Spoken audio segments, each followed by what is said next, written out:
Hello বন্ধুরা, টুসি রান্নাবাটি চ্যানেলে সবাইকে স্বাগতম। আজকের আমার রেসিপি চিকেন কোপ্তা কারি। চিকেন কোপ্তা কারি বানানোর জন্য আমি 300 গ্রাম বোনলেস চিকেন নিয়েছি। এখন একটা মিক্সার গ্রাইন্ডারে ওই চিকেনগুলো দিয়ে দিচ্ছি। 4টে স্লাইস রুটি নিয়েছি। এই রুটিগুলো আমি একটু ছুরি দিয়ে কেটে নেব।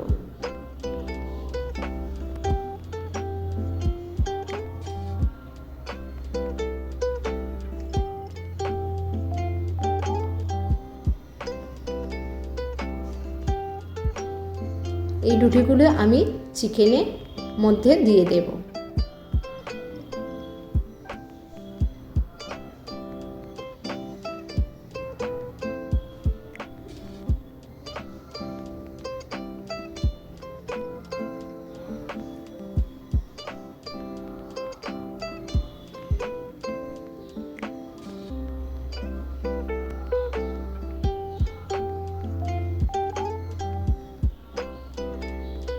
এখানে একটা বড় সাইজের পেঁয়াজকে 4 টুকরো করে আমি ওই রুটির মধ্যে দিয়ে দিলাম। কিছু কাঁচা লঙ্কা দিয়ে দিলাম।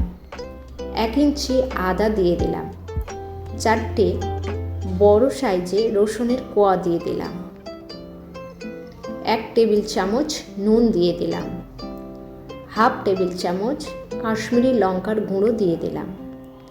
1 টেবিল চামচ গরম মশলার গুঁড়ো দিয়ে দিলাম। 1/2 টেবিল চামচ ভিনিগার দিয়ে দিলাম।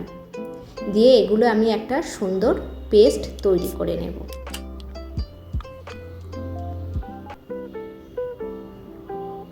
আমার পেস্ট তৈরি হয়ে গেছে।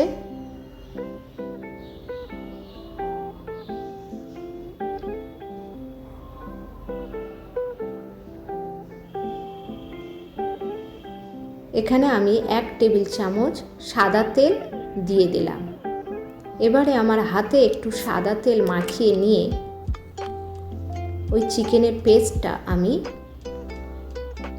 গোল গোল করে ছোট ছোট বলের আকারে শেপ দিয়ে দেব।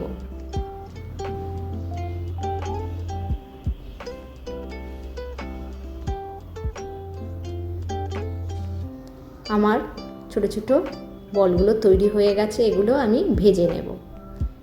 এবার একটা কড়াইয়ে কিছুটা সাদা তেল দিয়ে তেলটা একটু গরম হয়ে গেলে আমি আগে থেকে তৈরি করা চিকেনের বলগুলো একে একে ভেজে নেব।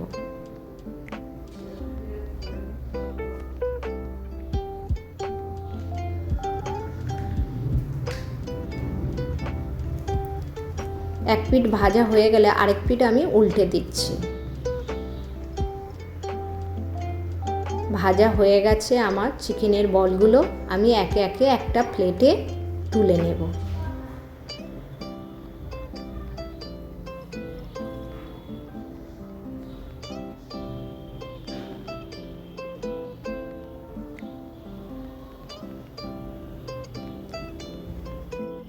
এখানে আমি একটা মশলা তৈরি করে নেব। তাই আমি একটা মিক্সার গ্রাইন্ডারে 2টো বড় সাইজের পেঁয়াজ নিয়েছি। 1/2 ইঞ্চি আদা নিয়েছি। কিছু কাঁচা লঙ্কা নিয়েছি। 12টা রসুনের কোয়া নিয়েছি।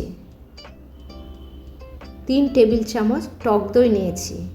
এবারে এটাকে আমি একটা পেস্ট তৈরি করে নেব। ওই কড়াইয়ে কিছুটা সর্ষের তেল দিয়ে দিলাম। কয়েকটা এলাচ, কয়েকটা দারুচিনি, কয়েকটা লবঙ্গ দিয়ে দিলাম। এবার আগে থেকে তৈরি করা মশলার পেস্টটা আমি ওই গরম তেলে দিয়ে দিলাম। এবার মশলাটা আমি একটু কষে নেব।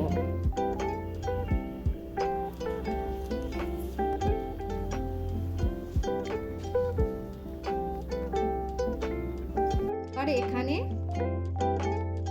1 টেবিল চামচ নুন দিলাম। 1 টেবিল চামচ লঙ্কার গুঁড়ো দিয়ে দিলাম। 1 টেবিল চামচ চিনি দিলাম মশলাটা একটু ব্যালেন্স রাখার জন্য। এবারে আমি ভালো করে মশলাটা একটু কষে নিলাম। কষা হয়ে গেলে আমি হাফ কাপের মতো জল ওই মশলায় অ্যাড করলাম। গ্রেভিটা একটু ফুটে উঠলে আগে থেকে ভেজে রাখা চিকেনের বলগুলো আমি গ্রেভির মধ্যে ঢেলে দিলাম।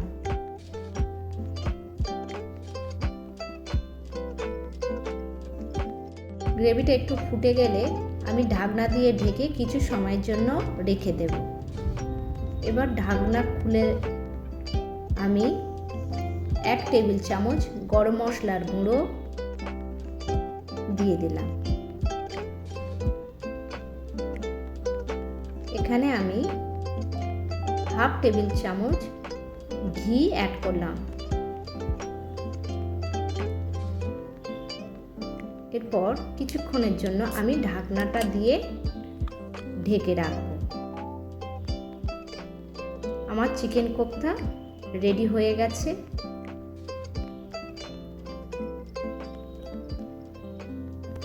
আমি একটা পাত্রে তুলে নেব। এবার আমি এটা সার্ভ করে দেব। উপর থেকে আমি কিছু ধনেপাতা ছড়িয়ে দিলাম। ভালো লাগলে একটা লাইক এবং সাবস্ক্রাইব করে দেবেন।